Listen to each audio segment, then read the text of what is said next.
Hi fight fans and welcome to another MMA fighting video. Have you ever been hiking? If so, did you notice that the further you go up, the harder you breathe and the more tired you are? But then you return home and your life went back to normal. What if I told you hiking isn't considered a sport or activity in Dagestan, but simply living? What if I told you that what we call hiking, the Dagestani people refer to as walking? The Dagestan area covers 25,500 square kilometers, and the average height of the entire territory of this Russian state is 960 meters, or about 3,150 feet above sea level. And with that, a tough place to hike, even if you're an experienced climber. However, it's hard for those who live in everyday environments. Still, these mountain people born in Dagestan have adapted to living there, and training in such harsh conditions is just another day in the office for them. Khabib Nurmagomedov is no exception, and training in such conditions was one of the main reasons he became the most dominant champion in UFC history. That being said, we'll take a closer look at the unique training methods of the Dagestani fighters. The way of life and training in Dagestan.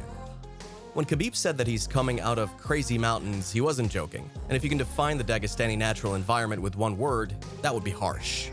People here are built differently, and their cardio is usually off the scale. Besides the obvious environmental factors and cold winters, Dagestan is a harsh place with endless conflicts between Russian forces and radical militants. Certain types of violence are just a way of life there. Dagestan is a region that values combat sports, and societal expectations play a significant role in enticing Dagestani men to train in wrestling. Dagestani culture values fighters just like Austria values classical music performers. For example, if you're a healthy male, the Dagestani mindset is that you should be wrestling, as wrestling is deeply implemented in their genes. Considering that most of the Dagestanis are devoted Muslims, they are not partying or even less drinking alcohol, but rather train all day long. They'd wake up early in the morning, go hiking, run across unforgiving mountain terrain. The harsh conditions contribute significantly to Dagestani fighters being both tough and powerful wrestlers and mentally strong. By the way, if you like our video so far, don't forget to hit that like button. The Dagestani natural environment is unforgiving and harsh. This place is basically a full display of natural selection, and whoever lives there must be tough by default to survive. Not saying that babies in Dagestan who are unfit to wrestle were abandoned on the nearby hillside like an ancient Sparta, but to be able to live in such a mountainous region requires strong genes. Dagestan is a region that values combat sports. If you're a healthy man, you must grow up training in wrestling. Otherwise, as Khabib told Tony Ferguson, they would eat you in a street fight.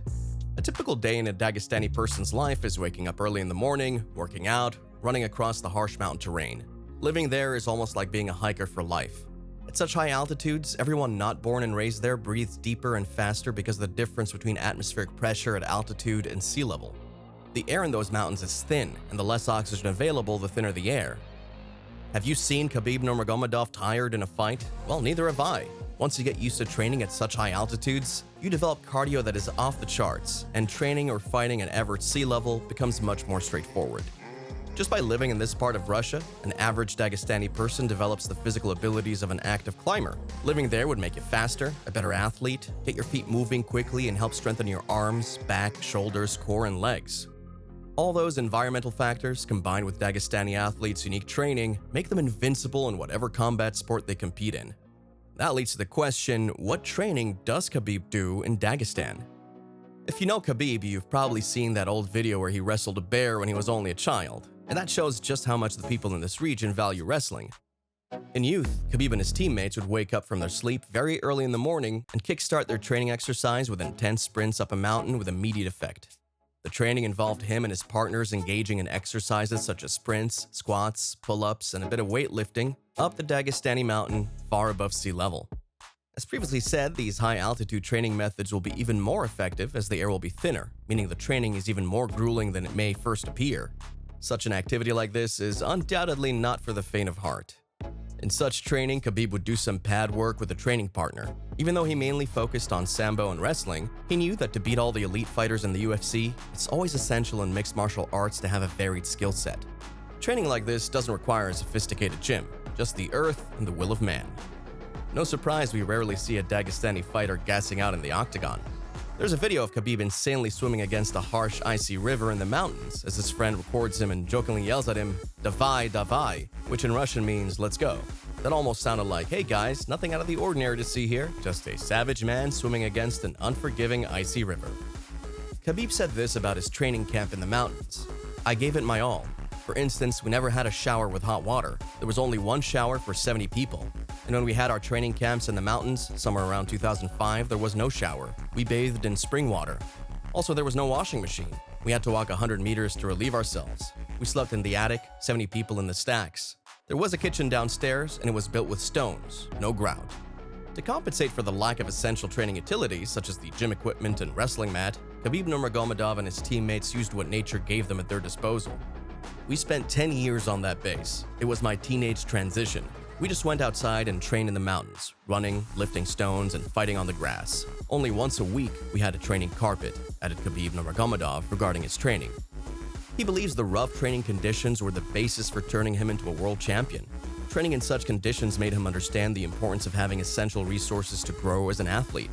That was the main reason the Eagle planned on founding an academy in the poor places in Africa to provide the underprivileged kids with the benefit of training in good conditions, trained by legit coaches.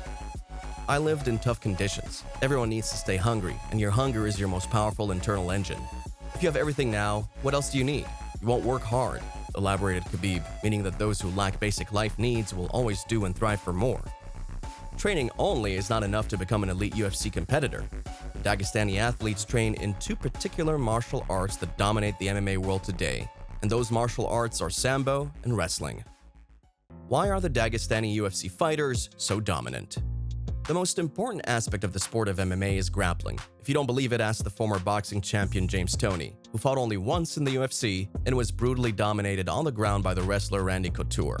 The short answer to why Dagestani UFC fighters are so successful is that they're exceptionally gifted at wrestling, which has proven to be the core foundation and highly effective martial art in MMA fighting. As a result, the Dagestan fighters have an incredible winning rate of 89% in the UFC. The other martial art that Dagestani fighters train is the Russian Sambo. Sambo was created as a combination of the most effective martial arts today: jiu-jitsu, wrestling, and judo, implementing the best techniques of each of these styles into one superior martial art of Sambo. Combat Sambo, on the other hand, besides grappling techniques, includes strikes and kicks as well, the closest you can get to a real MMA fight. That's the reason why Sambo fighters can quickly emerge and make a transition into MMA. When you combine Sambo and wrestling, you get the complete product of a deadly arsenal of various throws, sweeps, takedowns, and submissions, techniques that will give any UFC fighter a run for their money. We've seen a lot of wrestlers in MMA, but not many of them could implement their game accordingly. If you study American and Russian wrestlers, you'll notice a significant difference in consistency. While the American style of wrestling prefers timing and opportunity to close the distance and shoot for a takedown, the Dagestani style of wrestling is a methodology where a fighter fluidly moves from one move to the next without thinking. The specific of chain wrestling is keeping your opponent on the back foot, constantly moving forward, and keeping the pressure by executing one takedown after another. If the first takedown attempt fails, a classic Dagestani wrestler would immediately shoot for another and another until he earns the dominant position where he prefers to be. Using the chain wrestling style, Dagestani wrestlers are experts at taking their opponents down and putting them on their backs. It's not only about executing a takedown, but the ability to control the angles while keeping the opponents down, holding them from a top position. And then again, one would ask, why are Dagestani fighters such great wrestlers? Well, that's almost the same as asking why seals are so good at swimming. Because swimming is all they did while growing up. Even though wrestling is not officially the national sport of Dagestan, kids in this part of Russia are raised to be wrestlers. So what do you guys think? Are the environmental factors and training the critical foundations of Dagestani's success in combat sports? Do you believe they'll keep dominating the MMA stage in the future? Leave your thoughts in the comments, and if you'd like to watch more content like this, please make sure to like and subscribe.